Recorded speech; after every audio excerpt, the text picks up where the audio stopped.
Cue up the music.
Another impromptu, unannounced, unplanned stream. What can I say?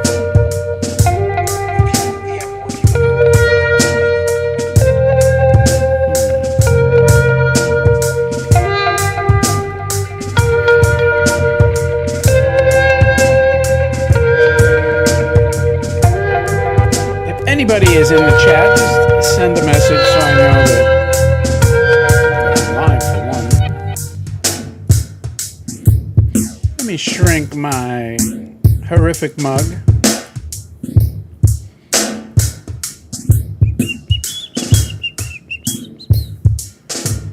See how King Banana is doing. King Banana Head warms up the crowd for me.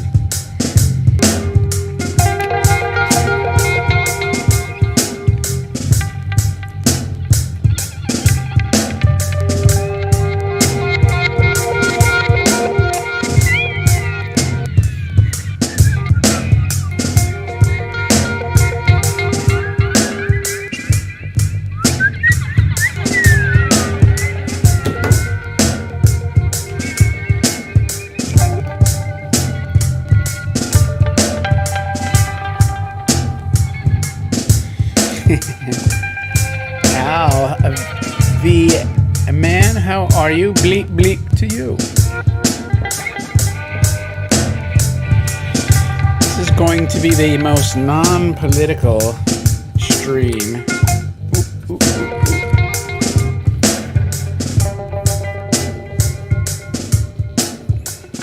I'm waiting for my son to one day call me and say, I want royalties for you playing my song all the time. And he faded out just like that. Anyway, what's happening? What is happening? To present and future watchers of this stream, once again, I decided to do this with no notice because that's how irregular my schedule is. And it is what it is. And, you know, just before this stream, I was hungry because it's lunchtime here on the East Coast, so I had a crappy Red Baron frozen pizza in the freezer. You know, I have this emergency food that I buy here, like the crappy stuff, the unhealthy stuff, like Hot Pockets, only the meatball Hot Pockets, meatball mozzarella, sometimes some pretzels, but, you know, just kind of the junky foods. Although, believe it or not, Target, which I will get into. There's two things about Target I'm going to say, about two different types of Targets. But Target has this sort of like a giant Hot Pocket by Archer Farms. It's actually chicken and garlic, like a chicken and broccoli. It's actually pretty good, and I think it's a little marginally healthier than the Hot Pocket owned by Nestle. Nestle, their tagline used to be Target. That used to be Nestle makes the very best. Now they're just like crap. And anyway, so I've had 2 instances where popcorn has been burned to shred over here at the collection because the stupid instructions give you this window of microwaving. So for the popcorn, it said like, let's say for argument's sake, 1 minute to 2. Well, you know what? In popcorn world and microwave world, a minute discrepancy is huge. So the first time the popcorn got like burnt to a crisp, it's like a Skinny Pop, the kettle. The second time I cut it by half, and it still got burned to a lesser crisp, but burned. And I mean, it's smoky. I don't think I have smoke alarms here. Maybe I do, but it didn't set them off. So, but it made me stink of smoke. Anyway, so I had this Red Baron pizzas, these little mini jobbers, personal pan pizzas, and it gave me a window of 2.5 to 3.5 minutes. So I'm like, well, I know this microwave seems to be powerful. So I said, let me do 2 minutes and 50 seconds. So I went and did something. By the time I got back, so this is 1 minute and 10 seconds less than their maximum. And there was 10 seconds left, so now it's 1 minute and 20 seconds less than their maximum. That thing was like freaking smoking. I'm like, what the hell, man? Who gives these instructions to these companies? They don't know what the hell they're doing. So anyway, I pulled it out. It was decent. The crust was a little hard, like a rock. Thank God my teeth didn't break on it. But I had to have something because I was like literally fainting. And so my advice is, don't freaking pay attention to these instructions on your microwave. Just watch the stuff. Because for whatever reason, they don't work good. Now, speaking of the Target Hot Pockets, we had some pizza. My wife and I were at a pizzeria that was like 2 doors down in this Target shopping plaza. And I said, let's go see what all the fuss is. I've heard a lot going on at Target. So I wanted to see for myself if the rumors were true of these boycotts. And it wasn't that late. It was maybe 7:45 at night. So we went in there, and let me tell you something. Holy smoke. This place was a ghost town, and I mean a ghost town. For the first time, I saw more employees than customers. This was the most empty, what do you want to call them? Big box stores, like a Walmart or Target that I've ever seen in my life. I mean, complete sections were empty. There was nobody in the food. So, I felt like an archaeologist or a sociologist, just on a mission to document. I should have actually filmed it. It was almost creepy. And, the employees, they were actually working, like tidying up, hanging clothes, straightening up. And I swear, they look like the Morlocks, out of their caves or something, or the mole people, because it was like they didn't like being looked at. Honest to God, it was really strange. Like, I noticed a few of them, and they were like they didn't want to be observed. I was like, hell, this is the first time I've ever seen a Target employee actually do something at Target. Straightening out, putting things away. It was jarring. Like I think they were upset that they actually had to do some work. I'm assuming management said, hey, since nobody's here, let's just clean this dump up. And they were probably taken aback and dismayed at the notion that they had to work over there and that people would see them working. It was pretty funny. I wish I would have documented it. Anthropologist, that's what it is. I guess that would have been an anthropological study of Target. So I meandered through to the refrigerated section, and it was so damn funny. The beer section had the Bud Light smashed, I mean smashed against the front of the refrigerated cases, and it was packed to the gills. Now, I looked and I'm thinking, out of principle, let's say if you don't like what Target was doing, right, would you give them business? So I'm sitting there like, well, should I get these Archer, whatever the hell? But they were out of them. So, I couldn't spend money there even if I wanted to. They didn't have them. And that's probably because it's the only decent frozen thing that they have over there. So I looked at, back in North Carolina, they used to have this frozen pizza by Detroit Brothers. And it was actually really good. It was a square. I mean, if there's such a thing as Detroit pizza, but they had this barbecue pizza. And I said, I wonder if but I haven't seen it in a long time. And they didn't have that either. But next to the frozen pizza was like a freaking stack of Bud Light. I mean, just case at 24 packs. Case after case after case after case. It's almost as tall as the damn refrigerated or the freezer cabinet. I'm always thinking, hell, this thing could topple over and crush somebody. Now, wouldn't that be funny if you're in there and the Bud Light cases fall and crush your kid, and it's like now he's in ER, and there's this huge lawsuit. My kid's arm got broken because the unsold cases of Bud Light at Target fell over. They toppled him. I mean, you just can't make this stuff up. So anyway, I said in conclusion, if there truly is a boycott at Target, it was clearly working. They were empty as can be. The employees were kind of salty, and I didn't see any of the offending apparel though, like the tuck friendly stuff. I did not see any of that. I did see the stuff, the pride stuff that people like were up in arms at, but very little. So I don't know if they hid it, if they discarded it, whatever the case may be. But that was just my observation as to what I noticed at Target, and I thought it was quite humorous. Now, if you would speak to anybody, they'd say, "Hey, Patrick, how are you, my friend?" If you'd speak to anyone, they'd say, "Well, that's just your anecdotal evidence." I'm like, okay, well, my eyes see what they see. It's the truth. And I will conclude target number one. There's two target things. Target number one, I'll conclude on this note.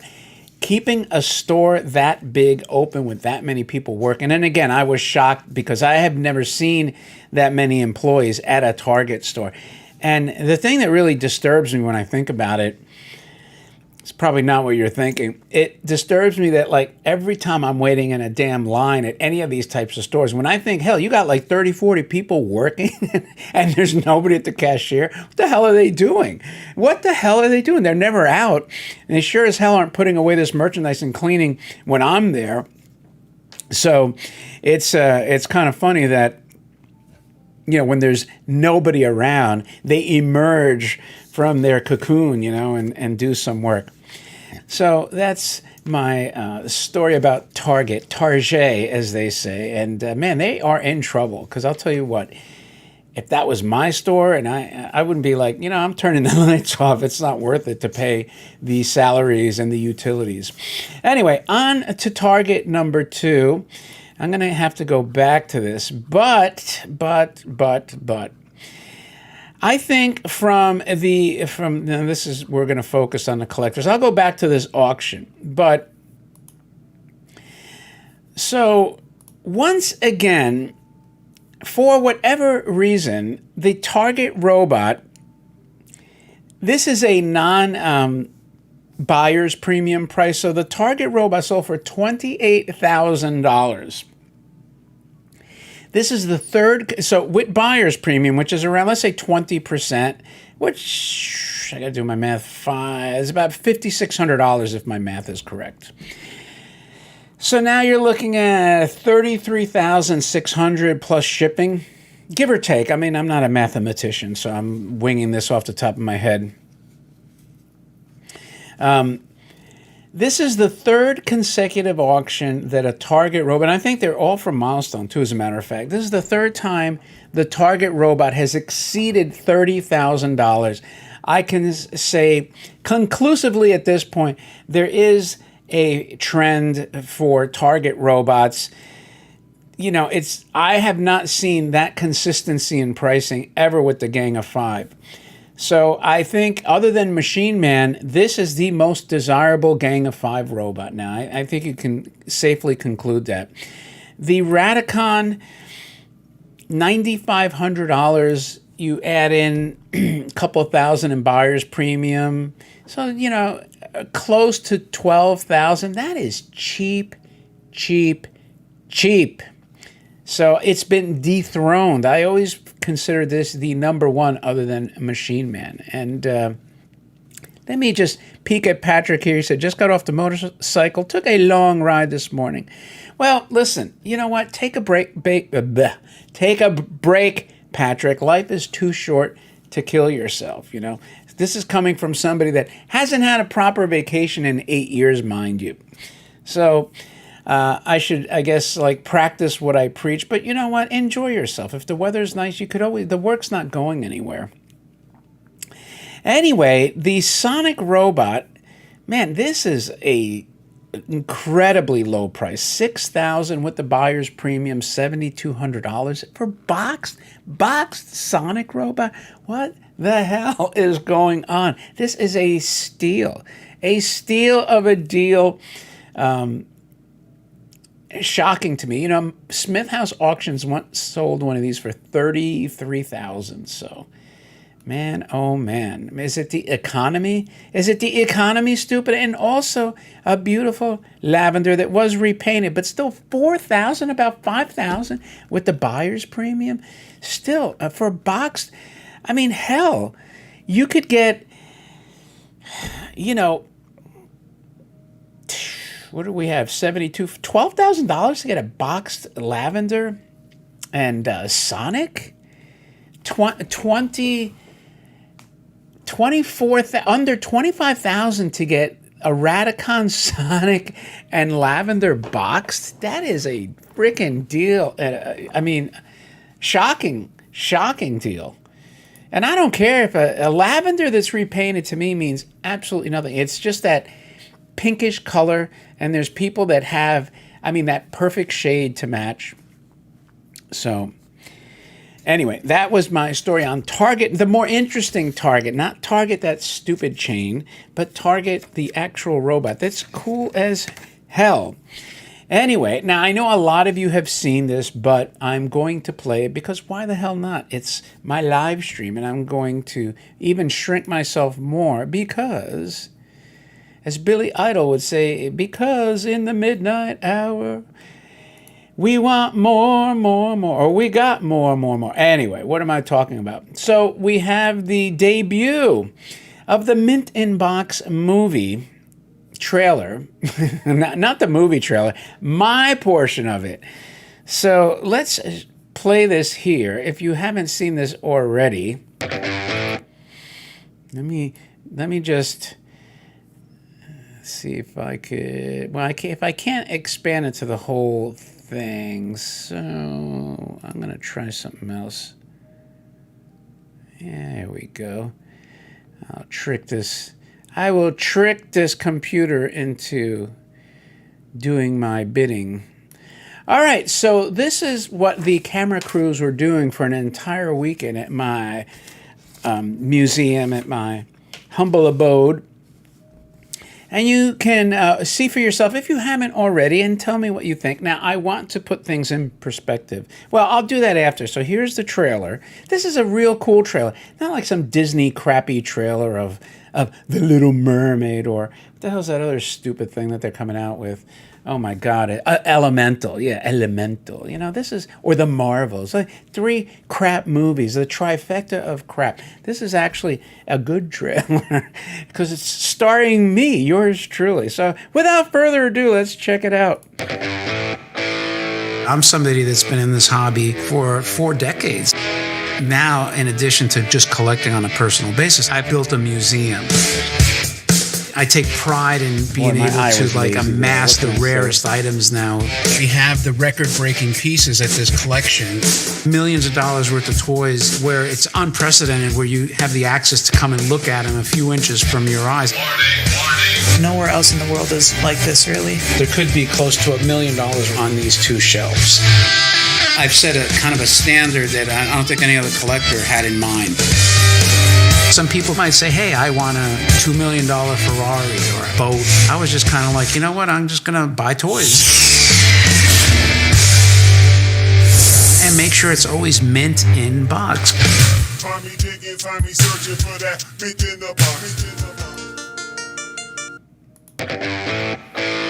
I'm somebody. All right. I'm not going to let it play again. Let me just shrink this down. So that was my debut, and you could tell me what you think if you're on here live. That was my segment of it. Now, I actually had a couple of people remark. They said, well, you know, there was a focus on the value, the monetary value of the items, and not so much why we get into collecting and things of that nature. So let me allay your concerns if you've, you know, if you're on that area. So first off, they did this for me almost like as a thank you, right? It's sort of like almost something I could use as a commercial for the collection itself.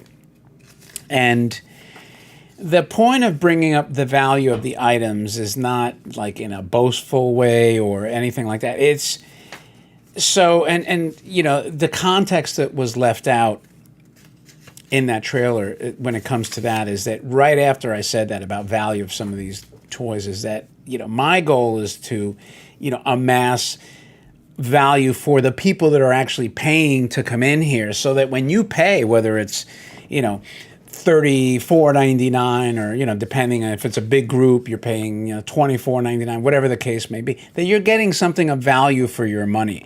I always say, like, there's, you know, the Machine Man might be worth more than the entire contents of the Ripley's Believe It or Not Museum in St. Augustine. And that's a fact. So, you know, I, you know, feel that that's important for, you know, conveying that message so that the people that come here understand that, look, this was a, you know, incredibly expensive endeavor to put all this together. And, you know, you are seeing millions of dollars worth of items here. So, you know, I want them to leave knowing that they got their money's worth. I mean, you know, like, imagine you go to a place, you pay admission, and you see $500 worth of action figures because the guy has thousands of $2 action figures.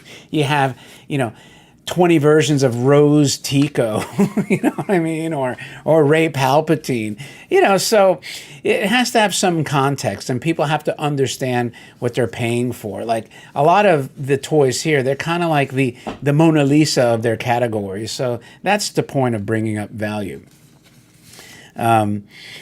But Patrick, even, you know, what you're bringing up, if you go to a car show, right, or a motorcycle show, the value, you know, look, when you get to a certain point where then the value becomes the story, unfortunately, you know, good or bad, like that, I talked about this on my last live stream. The CUDA that was part of the Rapid Transit Mopar, you know, advertising thing, one of 4 Rapid Transit cars, sold for $2 million. That's the story. The car was designed by somebody that worked for Hot Wheels. He worked for GM. It was cool. It looked great. It was original. It was preserved. But if it sold for $200,000, nobody would care. It wouldn't have the sizzle. But the fact that it sold for $2 million makes it extraordinary. And, you know, that's unfortunately, good or bad, that's what really, it comes down to. And I'm sure even with the motorcycles, Patrick, you could attest to this. If you have like certain motorcycles from the 1920s, those panheads or the 40s or 50s, some of them are, or the World War II motorcycles, World War One, they're worth like a ton of money. It's even the same way with vintage firearms. I know, like, you get a Tommy gun that's associated with a certain gangster of the 1920s, let's say, they bring in crazy money, and that becomes the story. So that is part of it.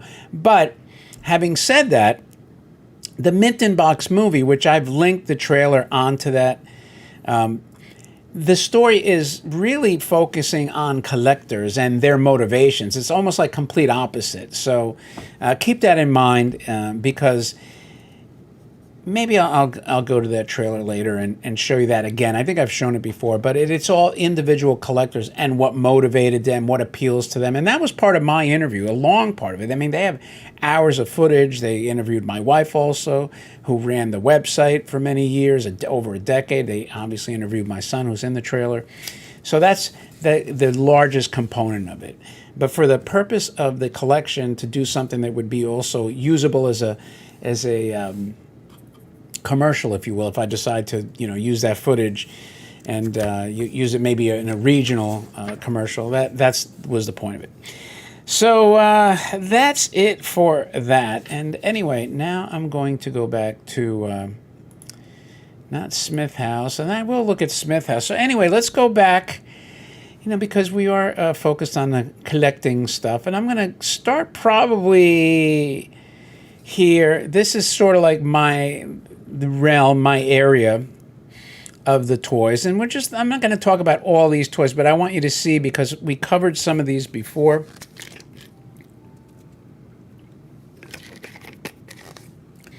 And you can see here some prices, and we'll see if there's anything that stuck out.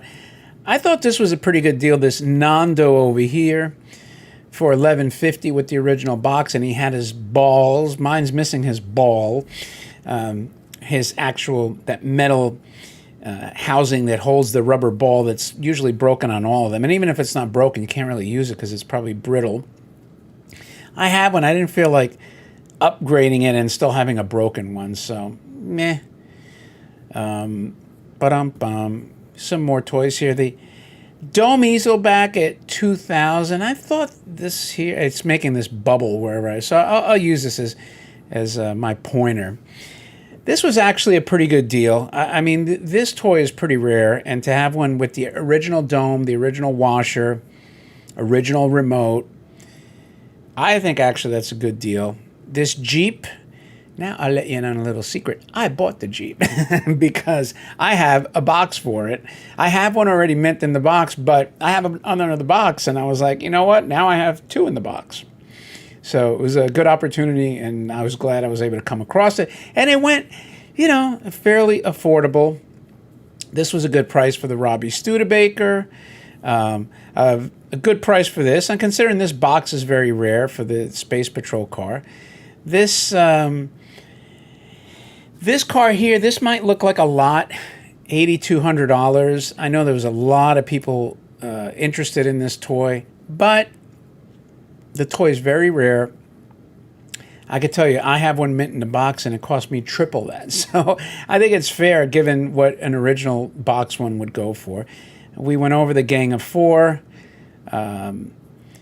This missile robot, I thought that was cheap, $3,600. It's a reproduction box. This one right here usually goes for like 7 to 10 in the box, but it's just rare. I mean, $3,600 is pretty good. Skip over some of the more common. This Batman, I should have bid. I mean, this would have been a huge upgrade for me. That bidding got up pretty high, so I was kind of like reluctant to spend. I would have had to go at least 11, and then another 20% on top of it. It would have cost me almost $13,000 to upgrade, and I just was like, for an upgrade, that's a little high. This was surprising, this Batman, little tiny Batman Jeep. I'd never really seen this before, but the box didn't do it for me. But 8,500, that was a good price. You know, again, add 20% onto all these prices. 10,000 for that little tiny Jeep. Oof. Oof, oof, oof. Superman with a reproduction box for 3,400. I remember when that was, you know, the original box price, so that was a good price there. Go through two more pages here. Just I'm picking out my highlights, what I think was cool. This is a rare version of this rocket, and $375 I think was pretty cheap for that. Mr. Mercury, I actually don't have this gold one anymore. I had considered this, but in the end, I just said it's big. I don't have room. But that's a good price for, you know, matching in the insert, with the insert, I should say. And it's gold box, $700. How could you go wrong? Nice big toy. Astro Boy fire truck for $4,000. It's fair. It's a rare toy. No box though. If I had a box, I would have bid on that. This is Captain Magma, $9,500. Good price for the seller. Probably, you know, decent price for whoever bought it. I mean, you don't see it too often. Wasn't my cup of tea, but I think it's all right. This was cheap for an Astro Boy flyer. Very cheap. $1,000. Had a cracked lens, but other than that, man, this was really cheap. This was the only flaw, a little crack here. So they stole it. They stole it. And you know, you have to have bargains once in a while. Space Ace for $3,000. That's kind of the going rate on that. I did win this 8-man car because I'm trying to be a completionist for a cool 8-man toy. So that's now going to be in my collection for those that care. Tetsugen #1 in the original box for $4,000. I thought that was very well bought. I think the box was only, you know, split at the seams, so it looked a lot worse than it was. So they got a good deal on that. I thought that toy should bring six to seven. This I thought was another steal. $7,000 for an original 8-man robot. I thought this should have been 10 to 12. So well bought. But again, with the buyer's premium, $8,400. Not cheap, but not overly expensive. $3,200 for the red Spaceman. That's not too bad in a reproduction box. In an original box, it's double that. $2,500 for the rare version of the Radar robot. That was well bought. So, you know, the rest of the battery toys. I think I bought this Fishing Bears thing because I'm hoping it's an upgrade for what I have. So I expect to get this, and then I'll compare it. Cine Bear for $650 was a good price. You guys bored of this stuff yet? I'm almost done here. The two trees, pretty well bought. I think, you know, trees are undervalued always. $1,500 and $1,050. Cutie Cook, I bought Cutie Cook, and that was a high price for Cutie Cook. But I like it. It's rare. It's hard to find. I would have liked with the original box, but it is what it is. So, Patrick, as far as how much prices have gone up, it varies. Some toys have gone up significantly, like doubled and tripled and gone up 10 times, and some have stabilized and some have gone down. So you can't really, you can't make a blanket assessment like that, because some toys that people thought were rare back, 10, 20 years ago turned out to be like fairly common. And then some toys that we thought were common, you never see them again. So they've more than doubled.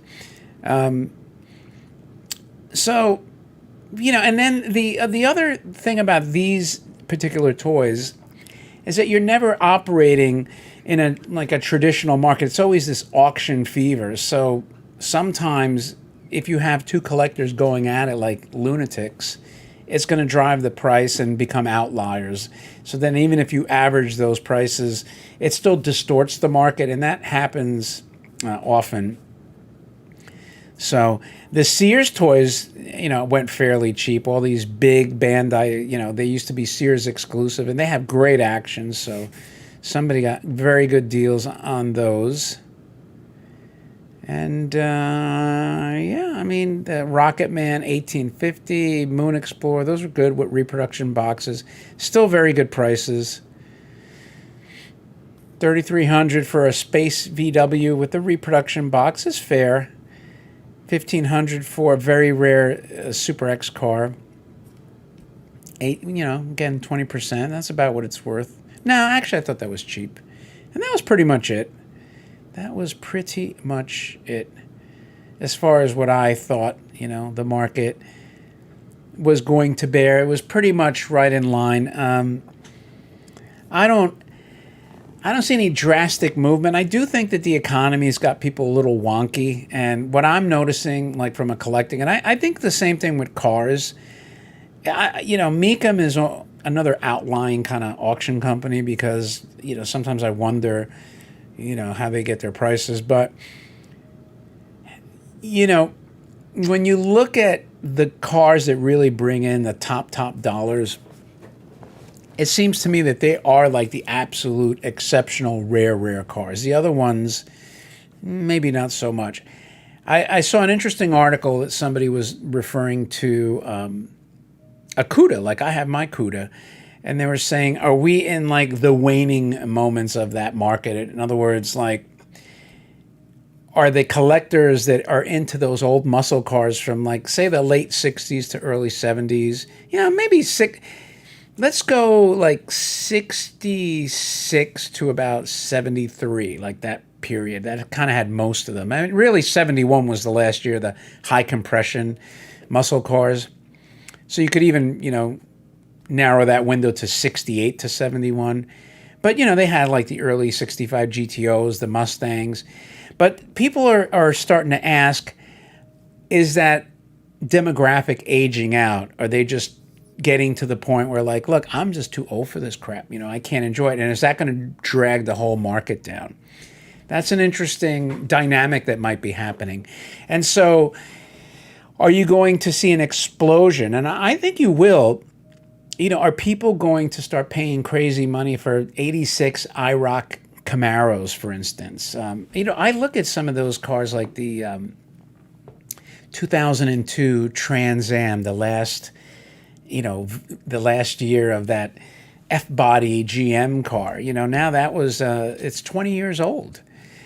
A kid that was 15 to, even 14 to, 16 or 17 back then in 2002. Well, now he's getting close to 40. He might have disposable income. And what happens if those early 2000 cars, come up mint, and are they going to start like saying, hey, that's the car I remember? Because that's what happens, right? Or even those later, because I started out with the, using an IROC from the 80s, but what about 90s and early 2000s? At some point, that demographic, although who the hell knows if they have money, but let's assume some of them do. Are they going to like push those values up? And we've already seen it in like the old Supras and some of the RX-7s and a lot of the Japanese cars. So I think there's room to grow. Now, is that going to affect the toys? It's an interesting proposition, We do see crazy money for some of these Pokemon cards and some of the action figures and but although like the Star Wars stuff, even the prototypes, they're like from the 70s. So I don't know. Anyway, let's just meander over to Smith House now, which ended May 20th. And I'm going to try to blow through this. Was there any exceptional, and this is harder to see, so that's why I'm keeping myself small. Was there anything that was an outlier? So this selling for around $1,650 is unprecedented to me. This is the plastic bottom version. Great price, so good for the seller. I didn't look if there's any kind of weird variation on it. So the Mighty 8 robot selling for $6,000. Again, there's a buyer's premium. I always figure add 20%, but the box was a little wonky. Condition wasn't the greatest. So that, I think, dragged it down. Here's an Astro Boy smoke gun missing a lot of stuff, missing the tripod, missing a part of the flap. I still have to figure out. I know John's got some things going on, and I do too. Luckily my wife recovered from a serious illness, and so it's been tough to get things done. But I got to send that off to him because I want to get that smoke gun working. And nothing really crazy here. Robbie Space Patrol for $42.50. Once upon a time, this toy sold for $25,000. So here's a case like Patrick was asking. 20 years ago, maybe 30 years ago now, this was a $20,000 toy, then a $15,000 to $18,000 toy. Well, now a boxed one sold for $42.50.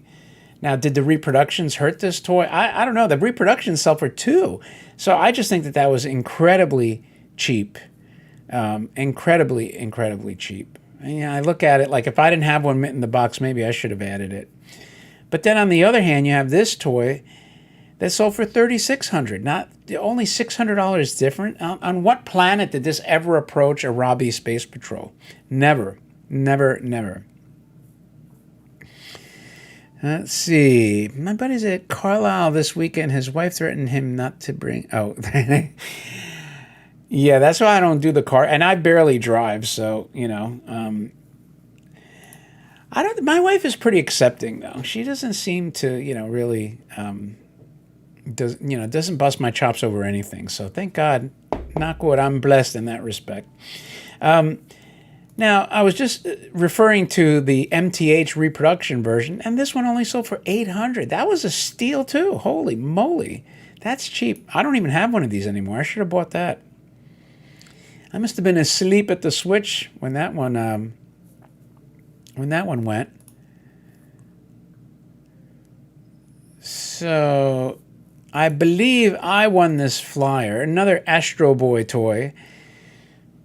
I didn't have this. I love the box. It's very spacey. Got the space station here. Got the rocket. So that will be joining the collection soon. I thought that was well bought too. So again, at the end of the day, there was no surprises. Prices were, I'd say, almost a little soft at this auction. For whatever reason, no big shock or surprises. And this is pretty much all the robot stuff here. This was a kind of a surprise to me, that one in poor condition went for almost $1,500. This is exceptionally rare, but still, the condition of this was, he even said here, C6 to 7, which is not that good. So, if you want it, you want it. If you got to have it, like Pokemon, got to have them all. The Super Coons here, and Ogon Bat was a good price. I think I paid a lot more for this. So actually I do know who bought this, and he got a really good deal. So good for him. Good for him. About $5 with the premium, so not too bad. Not too bad. And anything else here that... I think I got this Astro Boy Acrobat just as a completionist. I'm not crazy about these toys, the Acrobat toys, but I said, what the hell? Just, try to complete the Astro Boy collection. God only knows how many toys I would need to complete it, but anyway, I'm not going to go through all of this. But yeah, that was the... let me see if I can get through the robot and space toy part of it. Then I'll do a quick unboxing of a few things. And then we'll call it a day. Now, this was a good toy, fair price. It's this is a toy that has stayed stable. It's always in that $1,400 to $1,800 range forever, and it's a cool toy. Cool toy. So, from an investment point of view, it would be very stable, but you're not getting any appreciation. So those days are over. It's over, Johnny. So I think what you have to find is the next trend if you want to do it from a, collecting or money standpoint. I have one of these. I finally have it on display here, and this went for $15.50, which is pretty strong. This is a huge toy. I think it's almost like 3 feet tall. This went cheap, missing a fin, but very rare toy. And we're still on the spacey stuff here. Bunch of guns, which I don't pay attention to. All right, now we're done with that. So anyway, I'm gonna unbox this first thing. Is one of those items that I said, why the hell did I buy this thing? Now, somebody said to me, you sound different in the trailer as opposed to, I guess, on my videos and these live streams. Part of that is because the microphone's right next to me here. And on the trailer, they have those mics on those big old booms, those arms, so they're not close to you. They should have a sound editor though. Add a little booming. Now this is an ugly toy that I bought just because I had never seen it before. And I think to myself, why the hell did I buy it? Because I don't like the way it's complete opposite of my advice to people. Don't buy things that you don't like. I'm almost positive I'll never display this. But I said, let me just get it in, and you never know. Maybe there is the odd chance that I'll like it. And it was fairly inexpensive. Probably, again, because it's sort of ugly. Not too bad. But look how big this thing is. We'll see. I have two toys like this, and I didn't even realize it actually takes batteries. So, are you ready for the ugliest rocket that I own? Because this is a rocket, and here it is. I got to increase the size here. Look at this. Bum, bum, bum. So I did kind of like the box. Sort of like an Apollo toy.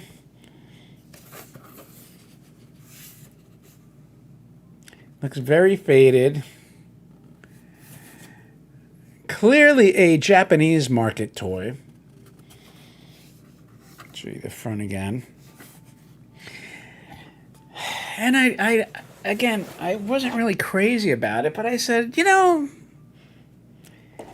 let's see when you get it in person, maybe something about it will appeal to you. And as I'm opening it, it's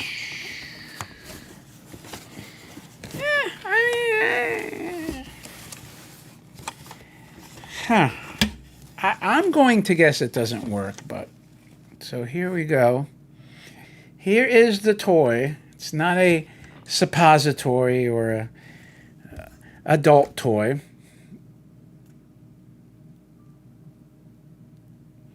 This ginormous rocket. So this part of the body is tin, as you can see here.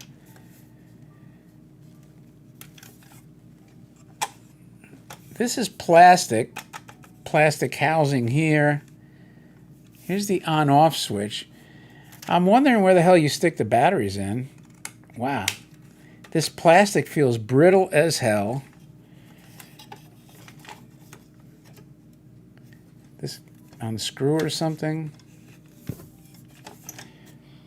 I don't want to break it on camera, so maybe this is like a flashlight, maybe.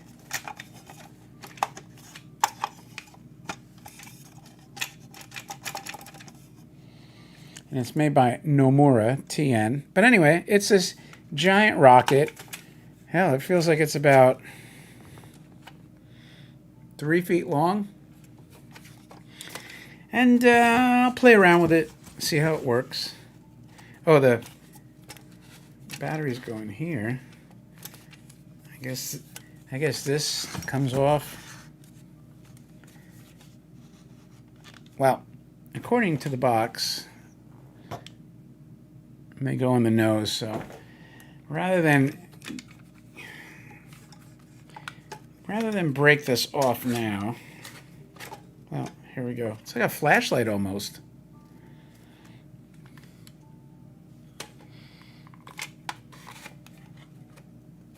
And it just like slips on. Kind of strange.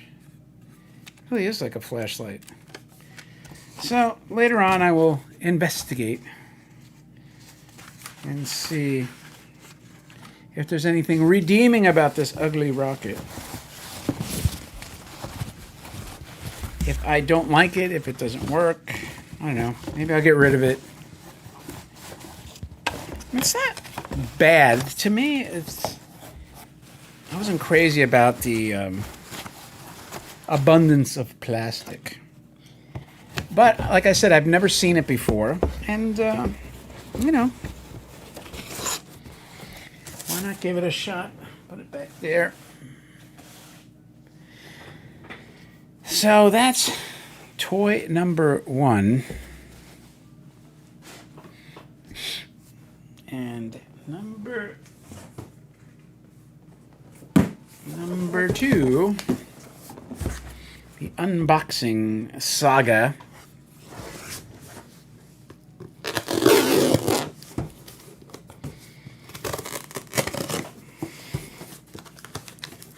So you always get to preview my stuff here.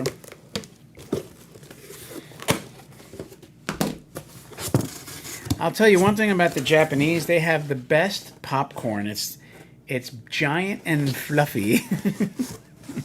It's not like our popcorn. They are superior to us in so many ways, including their popcorn. Let's shrink that down a bit. Let's see what's in here.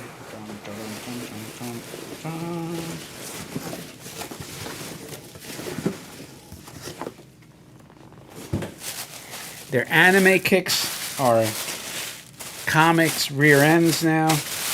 Look at the Super Mario movie, shredded everything.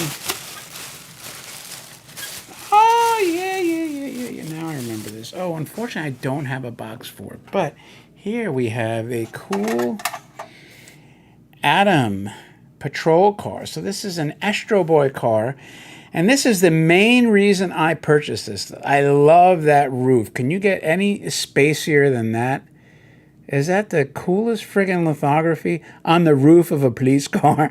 Man, if my police cars had that roof, I'd probably ask them to arrest me. You know, because who the hell wouldn't want to be in a police car like that with Astro Boy on it? Yeah, I saw that. I was like, wow, that is so beautiful. Friction seems to work.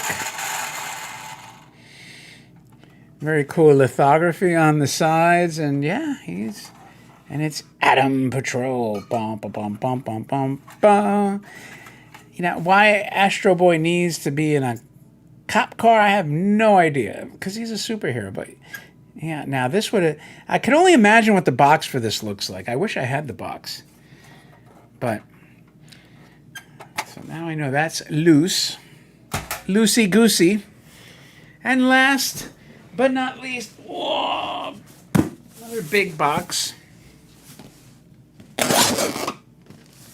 Another big box. I gotta tell my guy, he uses this duct tape, which isn't too bad to slice through, but it's kind of odd. This comes direct from Japan. If you want to see what their advertisements look like, there's their toilet paper. There's their little, I don't know, makeup. Their fruits and veggies.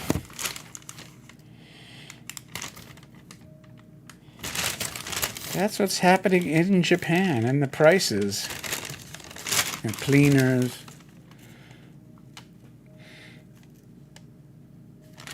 I just thought you might find that interesting. I get all these Japanese ads in the it's the packing material.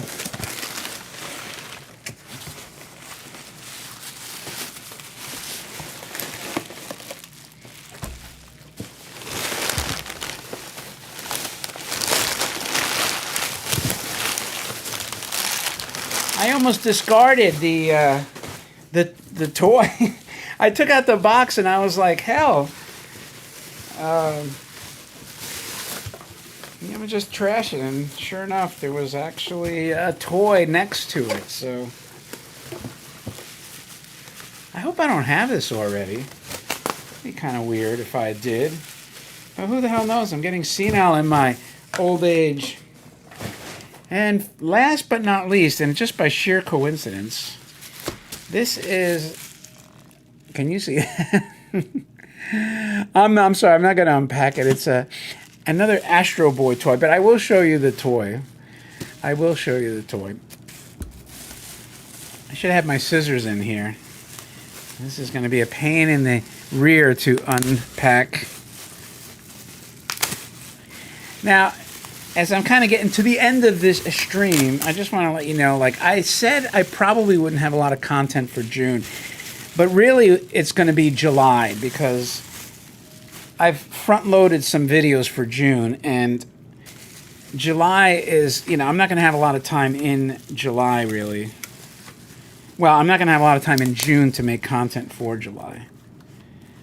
Oh, it's one of these pain-in-the-ass toys. These toys I call the giant pain in the ass because it's these flyer toys that technically they should be on like some kind of string and they bob up and down and do stuff. So I have Space Ace. I think I have Gigantor like this, and now I have Astro Boy, and there's his little feet that light up. I'm guessing I didn't have this. I'll have to look at my Astro Boy case. Let me see if I get to the remote for you to see.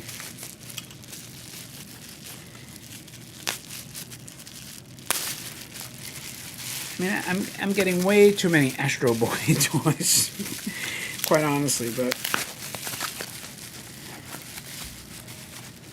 And I always get asked the question, why does he wear, like, hot pants and go-go boots, and he's a boy? I'm like, well, you know what? That's how they used to draw him back then. There's nothing sinister about his look. Now, I do like these remotes. So, look how cool this is. He's lithoed on this giant remote, and he's got, like, the control panel here, which is kind of weird. Like, I don't know if he's charging himself up or what exactly the story is. But, yeah, so he's got this cool remote.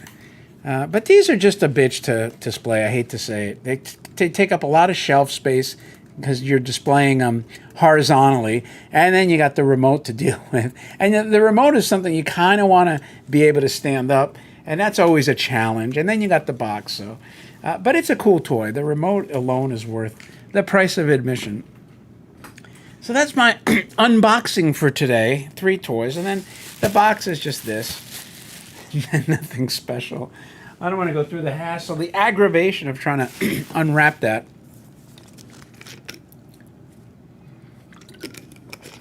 Anyway, that's pretty much the end of the show for today. I'm going to see if I have time to make some videos. I do have so essentially the way it's going to work is 3 toy videos for each week in June, and if I have time to pop in a short, unrelated, beach or something like that. Beach, bikinis. Who doesn't like bikinis? That kind of stuff. I'll pepper in some shorts. But then we go on our cruise. We have the Bot Stock event that's happening this coming weekend. And then Marcy, my t-shirt designer, is coming to photograph 1,000 toys and hopefully get started on our book.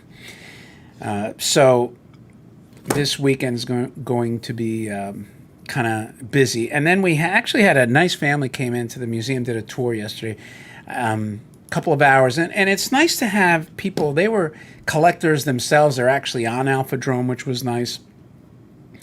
And they purchased a beautiful tree I had, and, the spooky tree. So it's nice because that's what's different about this collection is that we do have many, many vintage pieces available, and people can actually, enhance their collection. So it's not just come and look. You could actually, buy items, which is different. And it's nice to have somebody that appreciates and understands the toys. And I mean, they repaired their own toys. They understand, which gears failed and things like that.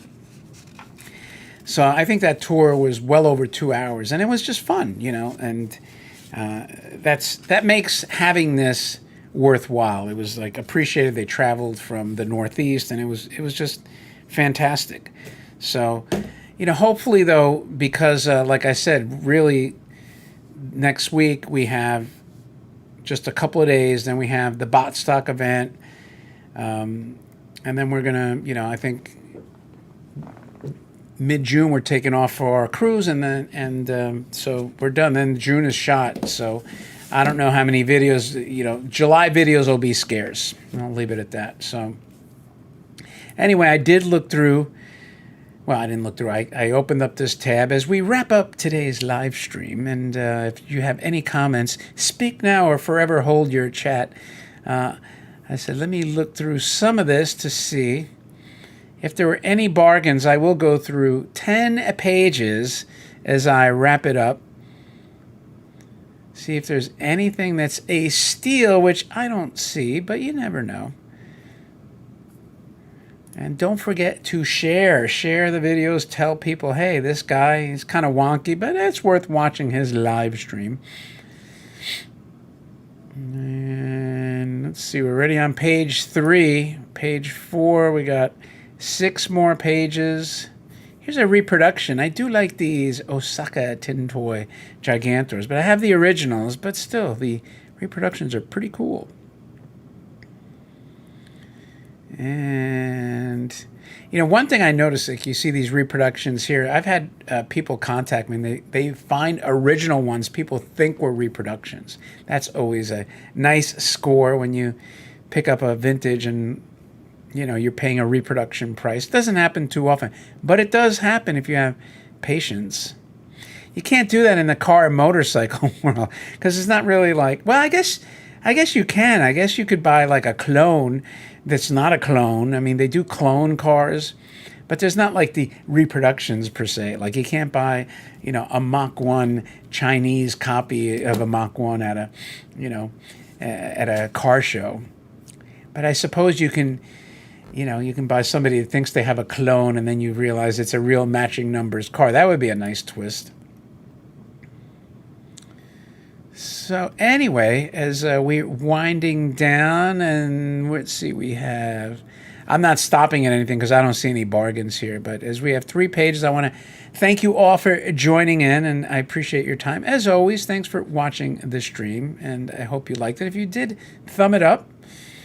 What do they say? Smash the like button. I say don't smash it because it's your computer or your phone or wherever the hell you're watching on. But you could gently thumb it up. That's perfectly acceptable. Ooh, tropical fish. Is this the one I have already? I think it is. I think I got it cheaper than this. I'm going to add it to the watch list. You know why? Because I just like these fish. Being in Florida, I like fish. I could add a bunch of fish. I have like a tin aquarium. That's what I have to do is create an aquarium and put a bunch of these tin fish in there. All right, page 10, the end of the road.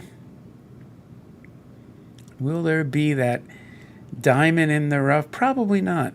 So anyway, listen, thank you again, everyone, for watching. I hope you enjoy the rest of your Sunday. And if you like this, again, thumb it up, and don't forget to share. With that, thanks again, as always, for your time, and I will talk to you later.